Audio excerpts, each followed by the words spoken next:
কি হলো কি হলো?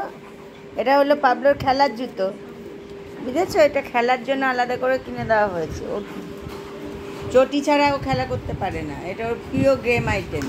ও ওই ওই দেখো ওই দেখো ওই দেখো, পাগলাটার কাণ্ড দেখো।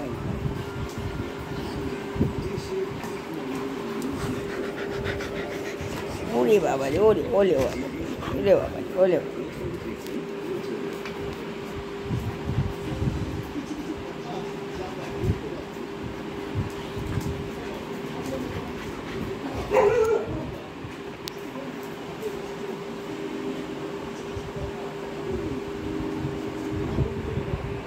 দাদা কি করছে? দাদাকে দেখছো? বন্ধু দাদা কি করছে? ওখানে বসে দেখে নিচ্ছে।